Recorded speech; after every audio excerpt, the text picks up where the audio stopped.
अभी अभी SCO summit हुआ जो चाइना में था। एससीओ अगर आप नहीं जानते हो तो कुछ कंट्रीज का एक ग्रुप है जो regional security, economic development, connectivity and cultural exchange इन जैसे इश्यूज के ऊपर ना कोऑपरेट करते हैं।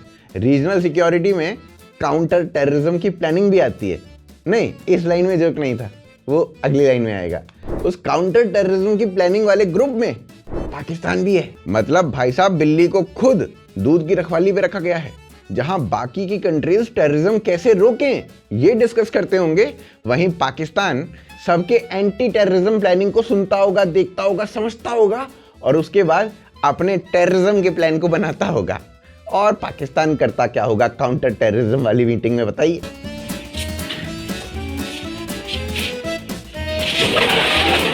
वैसे पाकिस्तान करना तो यही चाहता है, पर इतना ओपनली नहीं कर सकता क्योंकि उसके बायोलॉजिकल अब्बू और फाइनेंशियल अब्बू दोनों उस समिट में रहते हैं, यानी इंडिया और चाइना।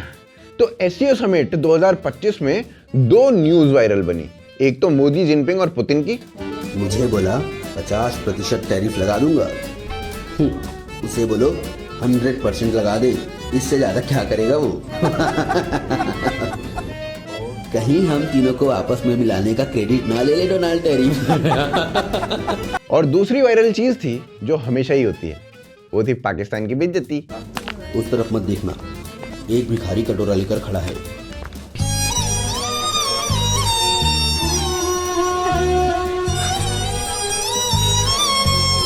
यहां तो साली प्लानिंग ही गलत है शाहबाज की। जिसके नाम पे भीख मांग रहा है उन्हें ना मोदी मानते हैं ना पुतिन। फिर कई न्यू नेशंस भी ऐसे थे जो एससीओ का पार्ट बनना चाह रहे थे।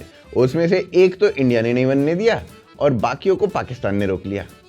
इंडिया ने अजरबैजान की मेंबरशिप ब्लॉक कर दी क्योंकि ये पाकिस्तान की एक्सपोर्ट इंडस्ट्री को फुल सपोर्ट करता है। और पाकिस्तान क्या एक्सपोर्ट करता है ये तो हम सब जानते हैं। वहीं बाकी के कुछ नेशंस को पाकिस्तान ने रोक लिया मेंबर बनने से। बाकी नेशंस ने कहा जहां पाकिस्तान खुद मेंबर है उस ग्रुप का पार्ट तो हमें नहीं बनना है। नहीं मतलब क्या पता कब पास आ जाए और कहे थोड़ी सी भीख दे दो। एससीओ में सभी कंट्रीज ने अपनी अपनी स्पीच दी। जब मोदी ने अपनी स्पीच में पहलगाम टेररिस्ट अटैक मेंशन किया, हाल ही में हमने पहलगाम में टेररिज्म का बहुत ही घिनौना रूप देखा, तब शाहबाज चाइना की तरफ इस उम्मीद से देखने लगा कि नए अब्बू पुराने अब्बू से बचा लेंगे। पर चाइना ने पाकिस्तान को पहचानने से मना कर दिया। आप सोच रहे होंगे फिर इस लाइन में जोक नहीं है, वो जोक ना अगली लाइन में है। शाहबाज ने अपनी स्पीच में कहा पाकिस्तान टेररिज्म को कंडेम करता है। We condemn terrorism in all its forms and manifestation with fullest force at our command. अरे पाकिस्तान में एक ही तो इंडस्ट्री थी जिसके पास काम भी है और आटा भी, उसी के दम पे पाकिस्तान चल रहा है और शाहबाज उसे ही कंडेम कर रहे हैं। बताइए कैसे चलेगा। अब ये सब बोलने के बाद पाकिस्तान पहुंचते ही आसिम मुनीर ने शाहबाज के दोनों एयरबेस लाल कर दिए। जब चाइना से इसके बारे में पूछा गया तो चाइना ने साफ साफ बता दिया कि वेटर महंगा पड़ रहा था, इसलिए शाहबाज को बुलाया गया था। लेकिन अभी अभी खबर ये मिली है कि चाइना ने वेटर को पेमेंट नहीं दी, ये बोलते हुए कि ये चाइना है, यहाँ पे चाइनीज में बात करो, उर्दू नहीं चलेगी। जिसके बाद से शाहबाज बड़े दुखी दुखी से लग रहे थे।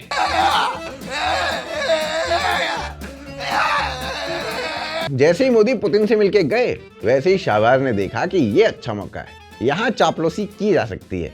तो शाहबाज भाग के पुतिन से हैंडशेक करने गए।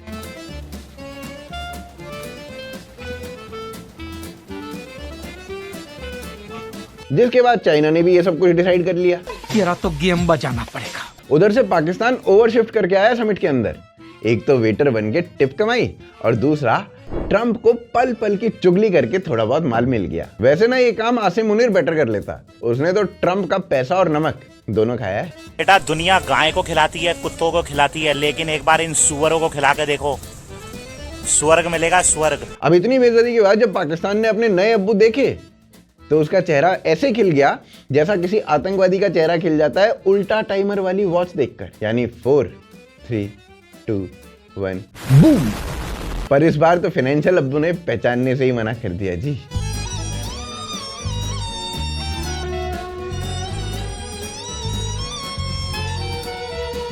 फिर समिट खत्म होने के बाद जब शाहबाज शरीफ वापस जा रहे थे तो सिक्योरिटी चेक में उनकी जेब से 2 डोंगे, 4 चम्मच, 1 प्लेट और आटा निकला। अब सिक्योरिटी ने शाहबाज का शाह और बाज दोनों अलग अलग कर रखा है।